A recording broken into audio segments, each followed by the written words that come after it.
All right.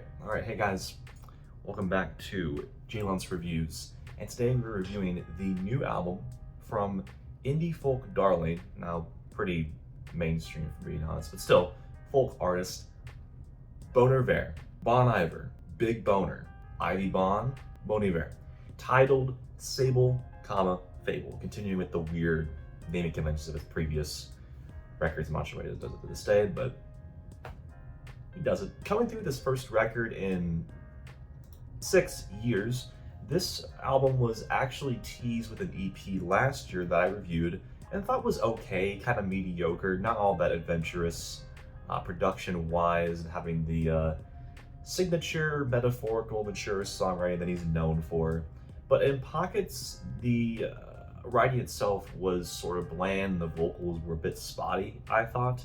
But yeah, my reaction to this EP wasn't all that surprising because as an artist, Justin Vernon hasn't really wowed me with any of his projects aside from his more electronic project 22 Million under the Bon Iver moniker, which I think is by far his best album today. I really like the sequencing and production on that record to this day. It still holds up pretty solid amount for me. So it's safe to say that going into this thing, I didn't really have super high expectations and was really hoping that he could surprise me with a couple of cool ideas and maybe that the EP was just a short detour and wouldn't really sound a lot similar to the main stuff that's gonna be on this new album.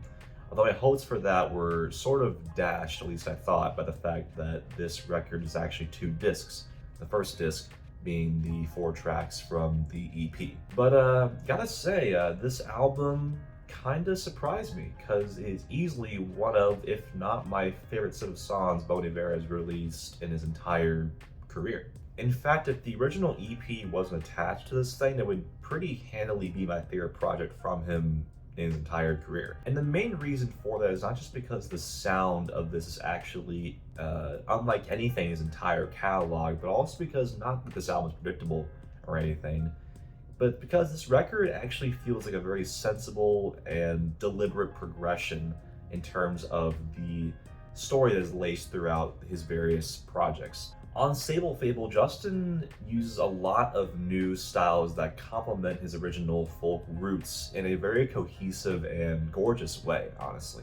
And the payoff is evident in just how vibrant and joyous it is, at least in comparison to his previous output. This album reads like a breakthrough, like a moment in time where you feel as if you shrugged a huge weight off your shoulders and any past problems you may have faced before have become, well, just that, the past. Yes, there are still lovesick songs on here, and yes, there are still moments that are somber, moments that make you question how the world can be so bleak and beautiful at the same time. But more than that, this feels like a genuine celebration, a soulful resurgence, not just sound, but in spirit as well. And speaking of soulful, that is one of the main genres fused into the skeleton of this record, along with some elements of sophistopop, some soft rock as well, obviously some glimpses of folktronica as well, all woven into this grand piece of art pop. Even the shorter vignettes, like the piano-backed intro with these soaring gospel-like vocals from Justin that are electrifying, make me feel like I'm ascending to a higher place, are really well done too. And the synthesizers and low rumbling bass add this sense of grandiosity as well. But then the album transitions into the second cut, Everything is Peaceful Love, which is this brisk, serene piece of folktronica and soul with these blinking, thumping synthesizers that flow really nicely with Justin singing, which is so much stronger than on this than it is on the EP. I mean, it's not like I've always thought him to be a bad singer or anything, because his vocal style can work really well with the right production backing him, and this is a prime example of it. And I love the sentiment behind this track about being so overwhelmed with this feeling that you finally found the right person to take on life with. It's very sweet. The following track is actually quite interesting too, structurally mostly, because of the way the vocals are sequenced and arranged. It reminds me a lot of that opening track from Blonde, Nikes, where the first 2 minutes of it showcase Frank with these high-pitched shifted vocals. And while I do like that track, what kind of kneecaps the potential for it being really great, or what did kneecap it, was that the high-pitched singing kind of overstayed its welcome and felt way too front and center for way too long before his normal vocal range came into play. But on a track like this, Bon Iver pulls out this odd once again pitch shift vocal style, but saves it for the hook almost like an alternative personality is singing. But they utilize this vocal style very well, balancing it with Justin's singing. And I really like the soft rock and almost R&B-ish vibes I get from this song, especially when those high register vocals swoop in. I'd venture to even call this song slowcore inspired a little bit. The songwriting on here is solid too, especially with this line, where it's almost as if being with this person gives him the same level of excitement and satisfaction of learning to walk again, implying how emotionally tethered he is to this person, how much that person means to him. Yeah, it's kind of a simple love story, but it's conveyed in a far more interesting manner than most songwriters are willing to do these days. And Bon Iver did start his career as more of a singer-songwriter type artist, so it's not all that surprising at all that there are moments like this all over this record. And pretty much all the cuts following this are great too. I love the old-timey bar piano on day one, with great vocal contributions from Flock of Dimes and Dijon. I love the crunchy bass on the bridge between Bon Iver and Flock of Dimes vocals.